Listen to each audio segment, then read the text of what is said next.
Hi guys! So I was going to take us on a little field trip today, but it is super rainy and super gross outside. So I figured let's just tackle some more of the questions I got. We'll do another Q&A. So today I'm going to answer a couple of the questions you guys sent in, and I'm going to end with a little tiny baby demo today. So let's get into it. Okay, first question. How do you know what will sell when you design a new collection? So I don't know that, guys. I don't have a crystal ball or anything like that. The only thing I do know is I feel like I have a pretty good understanding of who my customer is. So I do try to keep that in mind when I am designing. So with that said, you can do your research. I mean, we have plenty of information at our fingertips now in terms of looking to see what trends are hot. Vogue has a great website, style.com. There's a lot of different websites where they do their own kind of like trend predictions.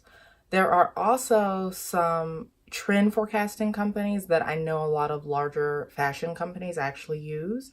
I'll post the link in the bio down below so you guys can take a look at that. It is a paid subscription service, but I do know a lot of people do use that. Another little thing that I like to do sometimes is to go to a boutique where you would maybe envision your line or your garments at, and check the clearance rack.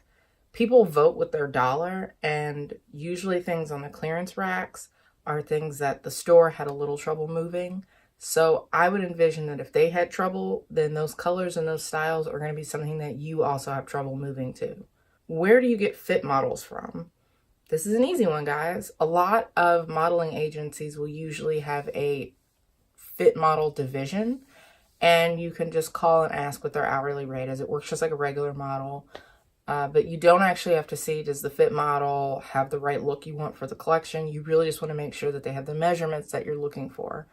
I would also advise you to measure the model again once she gets into your studio or wherever you're going to be measuring her, because you want to make sure that you're not just going off of what the website said or what she said. Make sure that you measure her and that she actually fits in with your specs. Like I mentioned in one of the last videos too, the best kind of fit model is a free one. So if you can get a friend to that has similar measurements, if you can get a friend to come in and maybe use her as a fit model, offer to buy her coffee, take her to the airport, whatever you got to do, save that dough. That is the best kind of fit model to use. Okay, so the third thing that someone wrote in, they asked if I could show like a basic procedure using a sewing machine. The person who wrote in, she told me that she has cerebral palsy and is having trouble sewing using two hands, and basically wanted me to show how to start using the machine with just one hand. Good news, girlfriend. This bad boy is basically going to do most of the work for you, and I'll show you how to get started with just some basic stitching. So I think you can thread both the needle and the bobbin pretty easily with one hand, I think, and there's usually pictures right at the top of the machine that kind of break down where everything goes directionally. And a lot of machines nowadays even come with instructional DVDs, and sewing machine companies, they all have YouTube channels where they're going to show you how to set up your particular machine. The machine that I'm using today has a lot of like bells and whistles, but you really don't need a machine. If you're just starting out, you really don't need a machine that has kind of all this going on. What I would really look for is a automatic backstitch button. I would look for something that did a buttonhole. And then I would look for something that had a zigzag stitch, because at this point in the game, you're probably not going to have a serger, and being able to zigzag stitch on the edges is going to make it so stuff doesn't fray, and it gives you like a more finished look inside of the garment. Okay, so today I just have two basic little muslin scraps that I just kind of ripped into squares so that we can just use it as an example. I have some black thread in here, so hopefully you'll be able to see it. And I want to show you on the machine, hopefully you can see right in here, these little guys right directly under your needle are your feed dogs. They're going to be kind of your best friend here, and they're going to be doing the brunt of the work for you. All you're really going to have to do when you're going through is you're just going to rest one of your hands on the fabric. You're not pushing, you're not pulling. All you're doing is just kind of steadying it And the feed dogs are what is actually making your fabric move. So the first thing we're going to do is we're going to put a few horizontal pins in. I'm going to be using these. These are quilting pins.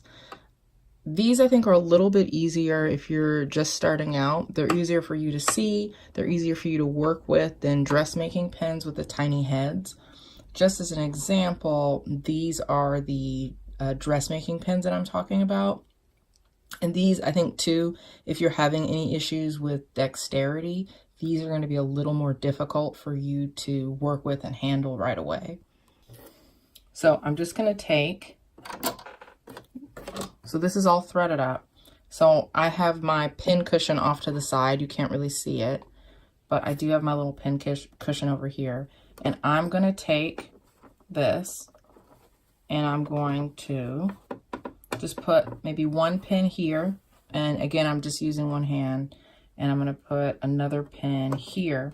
You want to make sure that your pins are horizontal so that you can just, as you're working, you can just pull them out and put them right. I have a little pin cushion here with everything. You can just pull them right out and put them off to the side. Another thing I want to talk about, if you can see, if we got really close in here, you might be able to see there are little lines here, and they are basically measuring the distance from the needle. So there's 3/8, there's 1/2 inch, there's 5/8, and it just goes on. There's different measurements here, and you can sew in either direction. If you're right-handed or left-handed, you could sew this way and you'll still have the same measurement lines on this side. I'm sewing on this side. I'm going to be sewing with my left hand just because I think visually it's a little easier for you to see it this way. So some people sew over their pins, just to go back to that. I'm not a big fan of that. I don't like to do that. I prefer to just keep the little pin cushion off to the side and just kind of pull them out as I go. So before we actually get sewing, I want to talk a little bit about sewing positioning. So if one of your concerns is that you can't sew in a straight line, or you feel like sometimes your lines just drift or they feel wobbly, you need to correct your positioning. If you keep your nose lined up, so you're not going to be able to see this, but I promise you, my nose is directly behind this needle. If your nose is behind your needle, you should see a big change in how straight your sewing line is. So the first thing we're going to talk about is it's important to backstitch. So I'm going to go ahead and line this up. I'm going to pull this down. So this little piece right here just pushes my foot down. So now the fabric is locked in down here. Backstitching. So if your machine doesn't have an auto backstitch, which is what this button right here means, some of them are going to have a little paddle right here that you can push down. That is a manual backstitch. It's common for less complicated machines, the ones that don't have a lot of computerized stitches like this one does. It's also very common for industrial machines to have that little paddle that you're going to push down. If you're not able to hold that down, which I find can be kind of difficult if you're trying to stabilize your fabric and backstitch, one thing that you can do, and you don't have this, one thing you can do is sew in the wrong direction for a couple stitches. So I'm going to show you how to do that. We'll pull this up. So typically we would start at this end and sew going this way. So what I'm going to do is I'm going to start it maybe like right here. This isn't perfect. It's not lined up great. This is just so you can see. I'm going to pull this down, and then I'm going to make sure this is on a, I'm going to put this on a big wide stitch so you can see it. I'm going to sew in the wrong direction for just a minute. Okay, so I got there. I'm going to pull this up. I'm not going to cut it or anything like that. And I'm just going to line it back up. And then I'm going to go about my business, right? So that's a good way to keep when your stitches from just unraveling when you're done. So let's go ahead and go down. I'm going to go ahead and pull this. I like to not get this too close. Like I said, some people like to sew over these, but I have found that you can pop a needle that way. Just going to go down.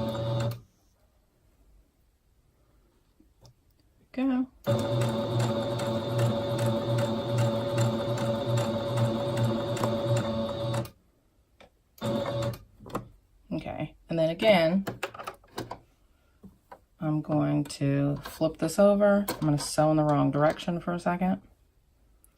Line it up. Perfect. So most machines, if you can see it, yeah, you can see it right here. They have a little blade on the side that you can cut your thread on when you're finished sewing. If you want to clean up any extra threads, so let's cut this. Boom, nice and sharp. So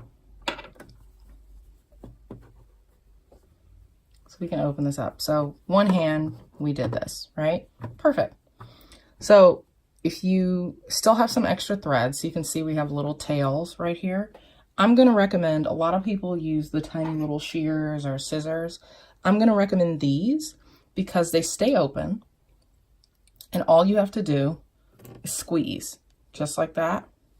I think these are a little easier than regular scissors if you're having any dexterity issues. Again, I'm not like an expert on this, but I know that sometimes when I work a lot with my hands, and I know sometimes when I have any issues with my hands cramping or they're feeling like they're locking up, doing things like this, it's a little easier. They also even make full-size scissors like this that I think might make it a little easier for you to cut. But yeah, so that is just a basic straight stitch. We just did a regular stitch with one hand.